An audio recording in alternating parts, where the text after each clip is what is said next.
Come to me. Stop acting like a child. I'm standing in my own living room, surrounded by my wife's entire family, and they're all looking at me like I'm a monster. You tried to force yourself on my mother? My wife's voice is shaking with rage and disbelief. In our house? While I was at work? Sarah, no, that's not what happened. Don't lie to me. She's crying now, mascara running down her face. My mother told me everything. She showed me the bruises. She has proof. Michael. I look at the woman sitting on my couch.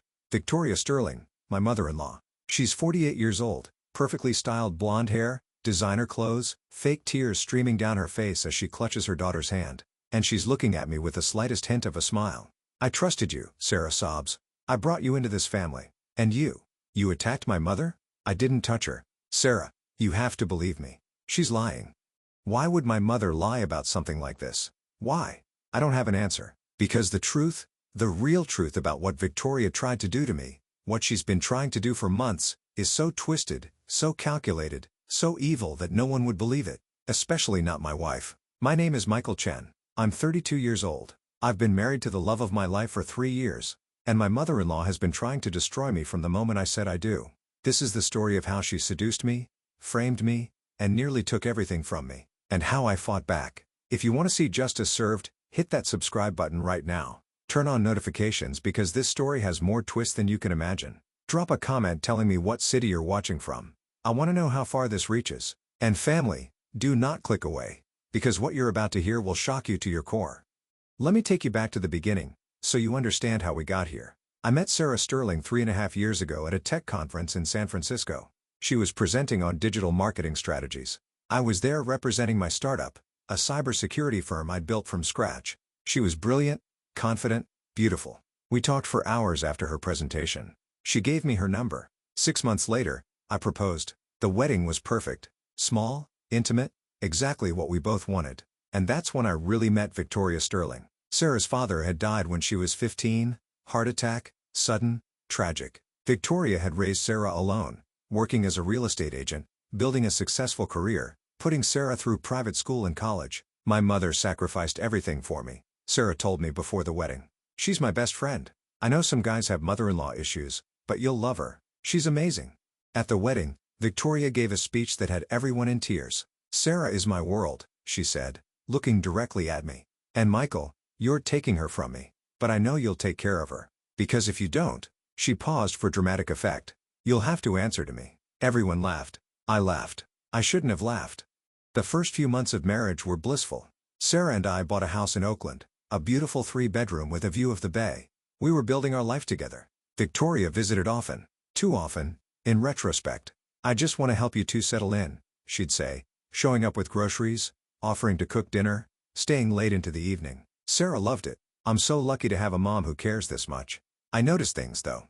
Small things. The way Victoria would touch my arm when talking to me. How she'd dress up when she knew I'd be home. How she'd find excuses to be alone with me. Michael, can you help me bring in groceries from the car? Michael, I need your advice on my laptop, it's running slow. Michael, can you show me how to work your espresso machine? Each time, I'd help politely, then extract myself as quickly as possible, because something felt off. If you're getting uncomfortable already, subscribe. Comment red flag if you see where this is going. We're just getting started. 6 months into the marriage, Victoria started showing up when Sarah wasn't home. Oh, I thought Sarah would be here, she'd say, standing at my door at 7 p.m. on a Tuesday. I brought dinner for you both. She's working late. Big campaign launch. Well, we shouldn't let this food go to waste. Mind if I come in? What was I supposed to say? This was my mother-in-law, my wife's beloved mother. Saying no felt rude, suspicious even. So I let her in. She'd stay for an hour, 2 hours, talking about Sarah's childhood, asking about my business, complimenting the house. You've done so well for yourself, Michael. Sarah is lucky to have a man who's ambitious and handsome. The handsome comment made me uncomfortable. I changed the subject quickly. This happened 3 more times over the next month. Each time, Victoria would text Sarah afterward. Had dinner with Michael tonight. You're working too hard, sweetie. Don't neglect your husband. Sarah would feel guilty and try to come home earlier. Which was, I realize now, exactly what Victoria wanted, to make Sarah feel like she wasn't enough. Subscribe right now if this is making your skin crawl. Comment if you've ever dealt with a toxic mother-in-law. The next part is where things get dark. It happened on a Thursday night in October. Sarah was in Los Angeles for a 3-day marketing conference. I was home alone, working in my home office, when the doorbell rang at 9 p.m. Victoria. Of course, Michael. Thank God you're home. She looked distressed, mascara smudged, hair slightly disheveled. My car broke down around the corner.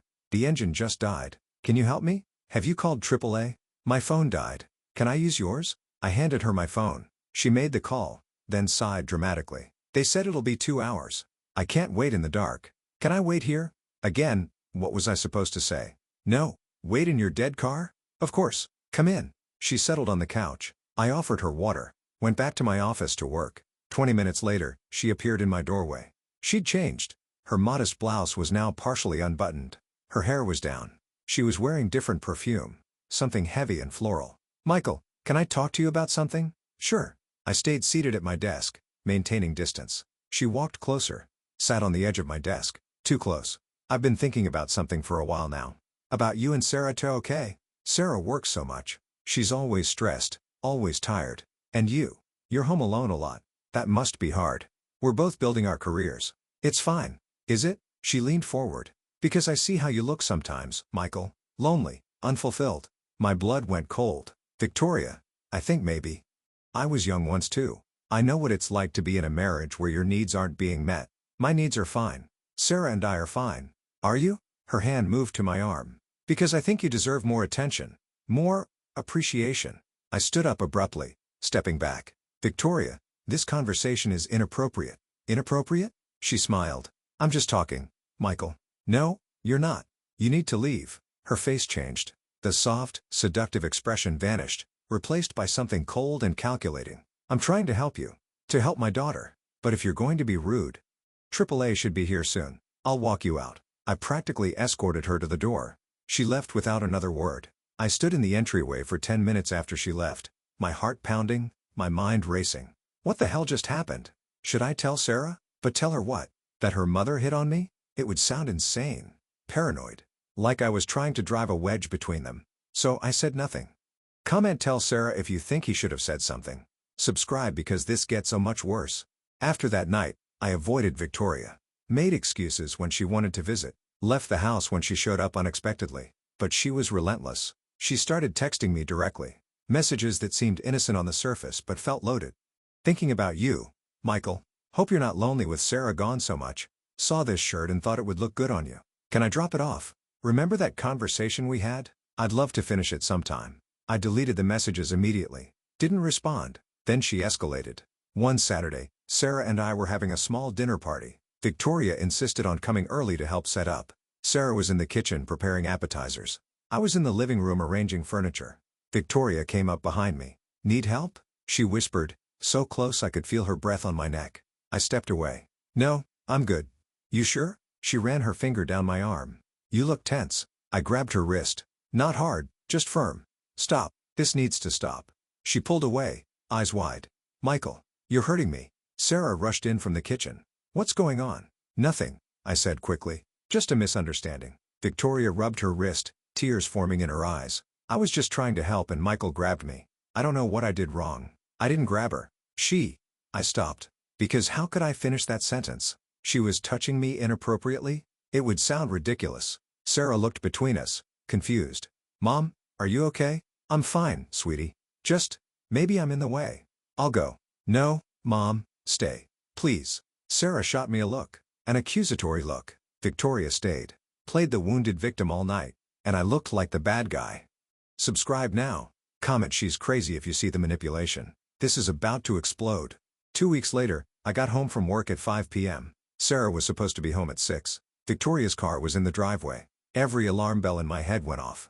I almost didn't go in. But this was my house. I wasn't going to be intimidated. I unlocked the door and walked in. Victoria was in the living room, arranging flowers in a vase. She'd let herself in with the spare key Sarah had given her. What are you doing here? I asked, keeping my distance. Sarah asked me to drop off these flowers. She said she'd be home late, something about a client emergency.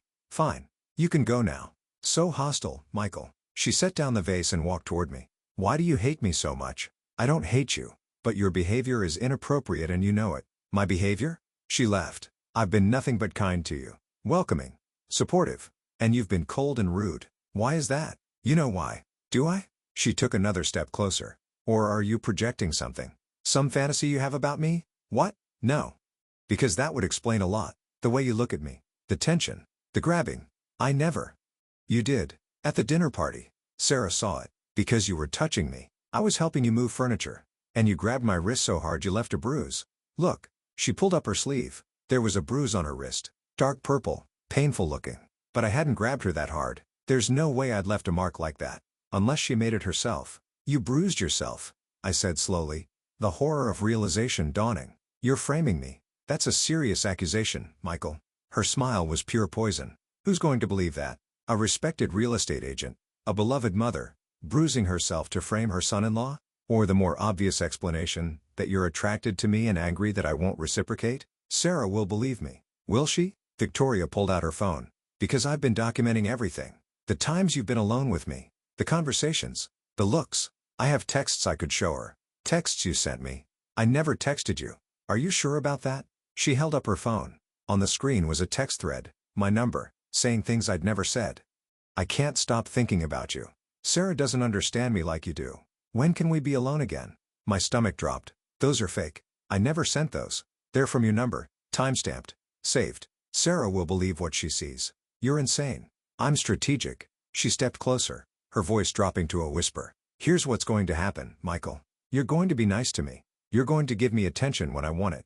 And you're going to make me feel appreciated. Or I'm going to destroy your marriage and your reputation. Do you understand?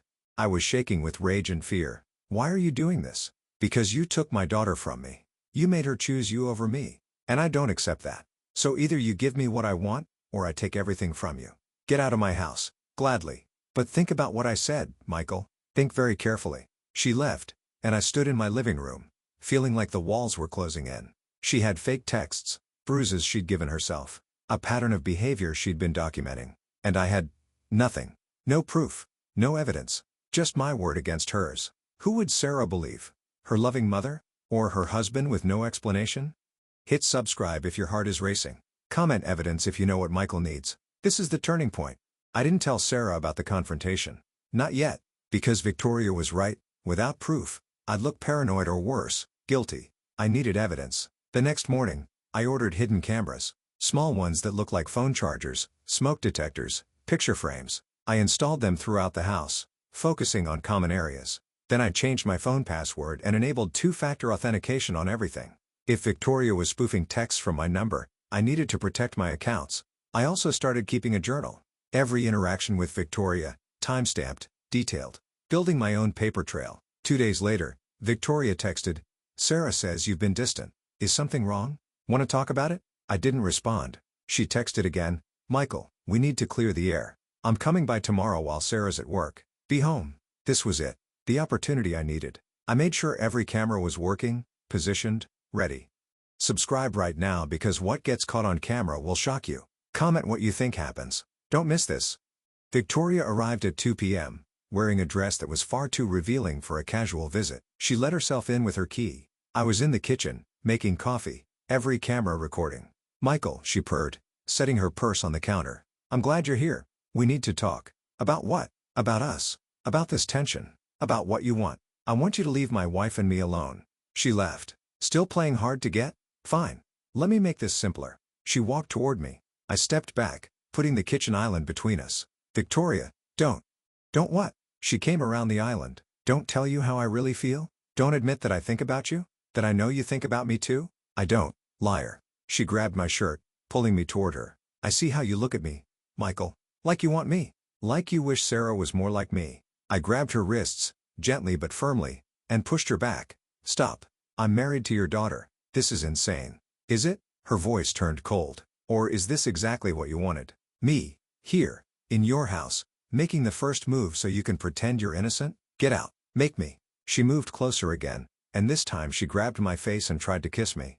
I shoved her away, not violently, but hard enough to create distance. Get out. She stumbled back, catching herself on the counter. And then her expression changed completely. The seduction vanished, replaced by fury. You pushed me, she shouted. You assaulted me. You tried to kiss me. Liar. She grabbed a glass from the counter and smashed it on the floor. Then she dragged her arm across the broken glass, cutting herself. Blood welled up immediately. I stood frozen in horror. She ripped her own dress at the shoulder, scratched her own neck with her nails, leaving red marks. Then she pulled out her phone and took pictures of her injuries. Stop. What are you doing? Creating evidence, she said calmly, even as blood dripped from her arm. Sarah gets home in 2 hours. I'll be waiting in my car, crying, bleeding, traumatized. And when she gets here, I'll tell her what you did to me. She'll never believe. She will. Because I have pictures. I have bruises. I have injuries. And you? You have nothing but a desperate story that makes you sound guilty. She walked toward the door, then turned back. Unless you want to avoid all this. Unless you want to make a deal. What deal? Leave Sarah. Divorce her quietly. Give her whatever she wants in the settlement. Disappear from our lives. Or I destroy you publicly. I file charges. I tell everyone you assaulted me. Your business, your reputation, your freedom, all gone. You're evil. I'm a mother protecting her daughter from a predator. That's how everyone will see it. She left, bleeding, torn, ready to destroy me, and I stood in my kitchen, surrounded by hidden cameras that had captured everything. Subscribe if you want to see her get caught. Comment gotcha if you're ready for justice. 2 more parts? This is about to blow up. Sarah came home at 4:30 p.m., and within 5 minutes, her whole family was at our house. Victoria had called them all. Her sister, her brother, Sarah's cousins. They descended on our home like an angry mob. Sarah, your mother told us what happened, her aunt said. We're here to support you. Sarah looked at me with confusion and growing horror. Michael, what's going on? Your husband attacked me, Victoria said, her voice shaking, her arm wrapped in bandages. I came here to talk to him about our relationship, yours and his, how I felt excluded. And he tried to force himself on me. What? Sarah's face went white. I'm sorry, sweetie. I didn't want to tell you like this, but that's not what happened. I interrupted. Sarah, she's lying. She came here and tried to seduce me. She tried to kiss me. When I pushed her away, she hurt herself deliberately to frame me. Listen to him, Victoria said, tears streaming down her face, making me sound crazy to cover his guilt. This is what abusers do. I'm not an abuser. Sarah, you have to believe me. She has proof, Sarah shouted, her voice breaking. She has photos. She has injuries. Why would my mother hurt herself just to frame you? Because she's been trying to break us up for months. She's been hitting on me, touching me, showing up when you're not home. That's a lie, Victoria sobbed. I've been nothing but welcoming. And this is how he repays me? By attacking me and then accusing me of trying to seduce him? What kind of sick fantasy is that? Sarah's uncle stepped forward. I think you need to leave, Michael. Now, this is my house. And you assaulted a woman in it, he shot back. Leave before we call the police. No. Sarah, please, just listen to me. I don't want to hear it. Sarah was crying now, her whole body shaking. My mother is bleeding. She has bruises. And you're standing there making up insane stories about her trying to seduce you? You sound psychotic. I can prove it. I have cameras. I recorded everything. The room went silent. Victoria's face flickered. Just for a second, with panic. Bought you. You recorded me? She said carefully. Without my consent? That's illegal in California. Not in my own home when I'm part of the conversation. The law allows it. You're bluffing, Victoria said. Am I? I pulled out my phone. Everyone, sit down. Because you're about to see exactly what happened. Comment play the video right now. Subscribe because this reveal is everything. Final part coming. I pulled up the camera app on my phone, connected to the living room TV, and hit play. The footage was crystal clear. Audio perfect. Timestamped. Victoria entering the house in the revealing dress. Victoria cornering me in the kitchen. Victoria saying, I see how you look at me, Michael. Like you want me. The room was dead silent except for the audio from the TV. Victoria grabbing my shirt, pulling me toward her. I know you think about me too. Me pushing her away. Stop. I'm married to your daughter. This is insane. Victoria's voice turning cold. Or is this exactly what you wanted? Me, here, in your house, making the first move so you can pretend you're innocent? Then came the moment that made everyone gasp. Victoria grabbing my face, trying to force a kiss on me. Me shoving her back. Her stumbling. Get out. My voice on the recording. And then the part that made Sarah's aunt cover her mouth in horror. Victoria, calm as ice, smashing the glass, deliberately dragging her arm across the shards, ripping her own dress, scratching her own neck with her fingernails. Creating evidence, Victoria's voice said on the recording, clear as day. Sarah gets home in 2 hours. I'll be waiting in my car, crying, bleeding, traumatized. And when she gets here, I'll tell her what you did to me. My voice, she'll never believe. She will. Because I have pictures. I have bruises. I have injuries. And you? You have nothing but a desperate story that makes you sound guilty. The extortion. The threat. The demand that I divorce Sarah and disappear. All of it. Captured in perfect high-definition video. I paused the playback and looked around the room. Sarah's face had gone from rage to shock to something I couldn't quite read. She was staring at her mother like she'd never seen her before. Victoria's aunt was crying. "Victoria, what have you done?" Sarah's uncle stood up and took several steps away from Victoria, like she was radioactive. And Victoria? Victoria sat perfectly still on my couch, her face completely blank. The fake tears had dried up. The wounded victim act had vanished. She just stared at the frozen image of herself on the TV screen. Caught in her own trap, Mom? Sarah's voice was tiny. Broken. "Mom, please tell me this isn't real. Please tell me the video is fake, that he edited it somehow. That it's real," Victoria said quietly. Just like that. No denial. No excuse. Just 2 words that shattered everything. "Why?" Sarah whispered. "Why would you do this to him? To me? To us?" Victoria finally looked at her daughter, and for the first time since I'd met her, I saw something genuine in her eyes. Not love. Not regret. Hatred. "Because he took you from me," Victoria said, her voice flat and cold. "You used to tell me everything. We used to spend every weekend together. We used to be a team. And then he showed up and suddenly I wasn't enough anymore. Suddenly you weren't enough for yourself. You needed him. So you tried to seduce my husband?" Sarah's voice cracked. "You tried to destroy my marriage? I tried to make you see that he wasn't worth it. That men always leave. That I'm the only one who will never abandon you. But you wouldn't see it. So I had to make you see it. By framing him for assault? By showing you that he's dangerous. That all men are dangerous. That the only person you can trust is me." Sarah stood up, her whole body trembling. "Get out. Sarah, honey. Get out of my house." Sarah screamed it so loud that everyone in the room flinched. "Get out right now before I call the police and have you arrested for... She couldn't finish. She was sobbing too hard. Victoria stood slowly, gathering her purse with dignity, like she was leaving a disappointing restaurant rather than the scene of her own exposure. "You'll regret this," she said calmly. "When he disappoints you, when he leaves you, when you're alone, you'll remember that I was right. And you'll come back to me. You always do." "Never," Sarah said through tears. "I never want to see you again." Victoria looked around the room one last time. At her sister who was crying. At her brother who wouldn't meet her eyes. At the cousins who'd backed away from her like she was diseased. "You're all so naive," she said. "You think love conquers all? You think marriage lasts? Ask yourselves in 10 years if I was wrong." She walked out, closing the door quietly behind her. The silence she left behind was deafening. Subscribe right now if you're in shock. Comment "Goodbye Victoria" if you're glad she's gone. One final scene? The aftermath. Don't miss it. The family left within the hour. Apologies were mumbled. Hugs were offered. But mostly they just wanted to escape the awkwardness, the horror of what they'd witnessed. When the last person left, Sarah and I stood in our living room. The same room where, an hour ago, I'd been accused of assault. The same room where Victoria had tried to destroy everything. Sarah hadn't looked at me since the video ended. Hadn't said a word. Just stood there, arms wrapped around herself, staring at nothing.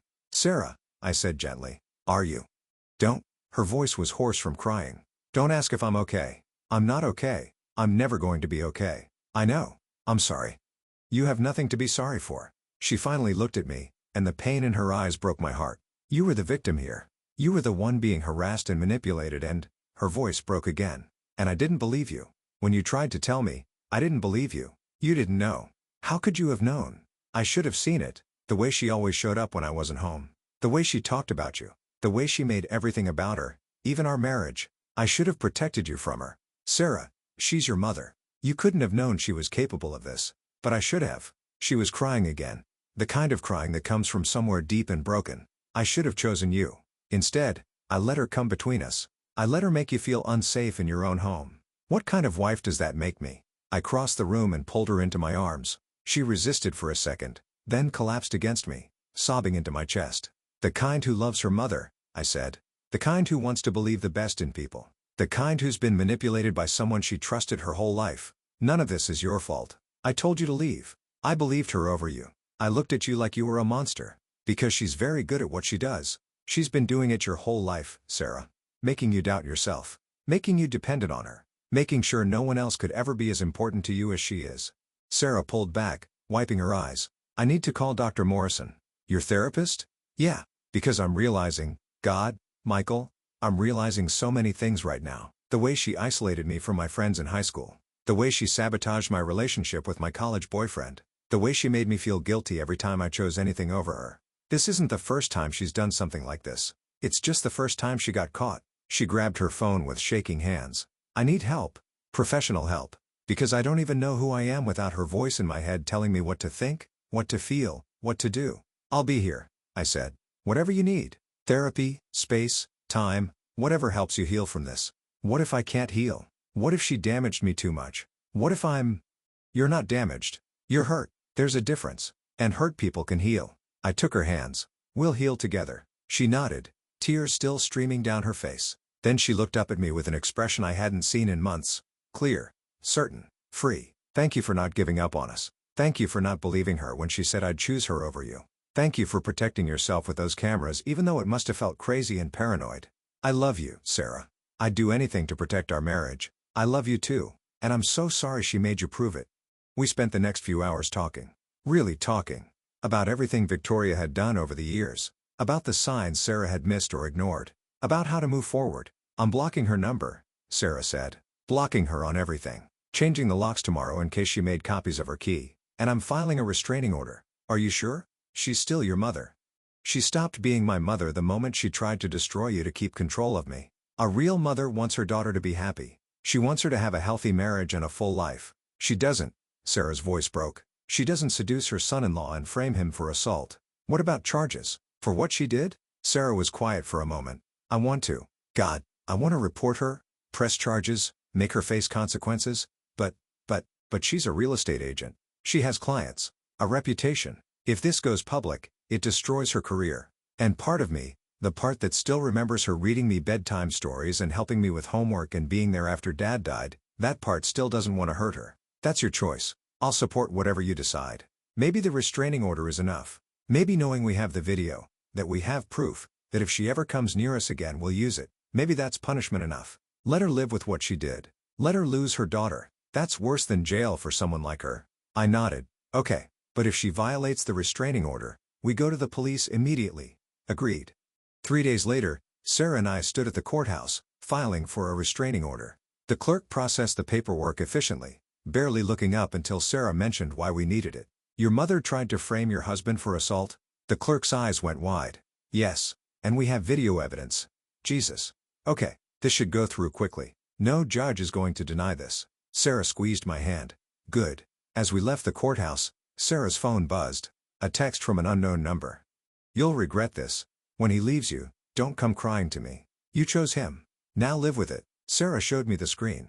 She got a burner phone. Forward that to your lawyer. It's evidence of harassment. Sarah did, then blocked the number. How many burner phones is she going to buy? Hopefully she'll give up eventually. You don't know her like I do. She doesn't give up. She just regroups, finds a new angle, a new strategy. Then we document everything. Every text, every call, every time she shows up somewhere she shouldn't be. We build a case so strong that if she does anything, she goes to jail. Sarah nodded, but I could see the fear in her eyes. I'm scared of her, Michael. My whole life, I was scared of disappointing her. And now I'm just scared. You're not alone. We face her together. If this story moved you, subscribe right now. Comment below. Did Sarah handle this correctly? Should she have pressed charges? Let me know your thoughts. Victoria never violated the restraining order. She was too smart for that. But she found other ways. She created a fake Facebook account and left 1-star reviews on my company's page. Owner is abusive and violent. Would never do business with him. She sent anonymous letters to Sarah's workplace. Your employee Sarah Chen is unstable and comes from a broken home. You should reconsider her employment. She showed up at places she knew we'd be, not close enough to violate the 500-foot restraining order, but close enough that we'd see her. Standing across the street from our favorite restaurant, parked 2 blocks from our house. Always watching, always present. Sarah's therapist called it hoovering when an abuser can't directly contact their victim. They find ways to maintain presence and control. She's trying to make you feel unsafe everywhere you go, Dr. Morrison explained. She wants you to know she's still there, still watching, still waiting for you to come back. What do we do? Sarah asked. You live your life. You refuse to give her power over you. You document everything in case you need it legally. But you don't let her steal your peace. Easier said than done, but we tried. We started going to new restaurants, took different routes to work, moved our gym memberships. We stopped posting on social media. Victoria's fake accounts had been liking and commenting on everything, a digital form of stalking. We considered moving, starting over in a new city. But Sarah refused. She's already taken my mother from me. She's taken my sense of safety. I'm not letting her take my city, my job, my home. This is our life. She doesn't get to dictate where we live it. So we stayed. And gradually, the sightings became less frequent. The fake reviews stopped. The anonymous letters dried up. Either Victoria had moved on to a new obsession, or she'd finally accepted that Sarah was truly gone. Yesterday, Sarah and I celebrated our 4th wedding anniversary. Small dinner at home, just the two of us, no family involved. Do you ever regret marrying me? I asked over dessert, knowing what it cost you? Sarah was quiet for a moment. I regret that my mother turned out to be someone I didn't know. I regret the years of my life she manipulated. I regret that I can never have a normal relationship with her. But I don't regret you. I don't regret us. You saved me, Michael. If you hadn't recorded that day, if you hadn't had proof, I'd still be under her control. I'd still be her puppet. You freed me. Even if the freedom is painful, it's still freedom. I love you, I said. I love you too. And I trust you. Completely. Which is something I don't think I could have said a year ago. She made me doubt everything, including my own judgment. But now I know what real love looks like. And it looks like you, installing cameras to protect yourself while refusing to give up on our marriage. It looks like patience and evidence and fighting for us even when I wasn't fighting for you. We held hands across the table, two people who'd survived something that should have destroyed them. This morning, Sarah got a letter. No return address. Postmarked from Sacramento. Inside was a single sentence, written in Victoria's handwriting. I'll always be your mother. And someday, you'll remember that. Sarah read it once, then fed it through the shredder. Not anymore, she said. Not ever again. She turned to me. Let's plan a vacation. Somewhere she's never been. Somewhere we can just be us without looking over our shoulders. Where? Anywhere. As long as we're together. My name is Michael Chen. My mother-in-law tried to seduce me, frame me for assault, and destroy my marriage because she couldn't accept that her daughter had chosen someone else. We survived. Barely. But we did. If you're in a toxic relationship with a parent, in-law, or anyone who uses manipulation and control to keep you trapped, please know this: you're not crazy. You're not overreacting. Your feelings are valid, and there is a way out. It might be painful. It might cost you relationships you thought you couldn't live without. But freedom is worth it. Document everything. Trust your instincts. Protect yourself. And find people who love you for who you are, not for what you can give them or how well you obey them. Subscribe to this channel for more real stories about surviving toxic family dynamics. Drop a comment telling me, have you ever dealt with a toxic in-law? How did you handle it? Let's build a community of people who refuse to be controlled. Share this video with someone who needs to hear that they're not alone. That manipulation is real. That freedom is possible. This is Michael Chen, signing off. Stay strong, family. And remember, the people who truly love you will never make you choose between them and your happiness.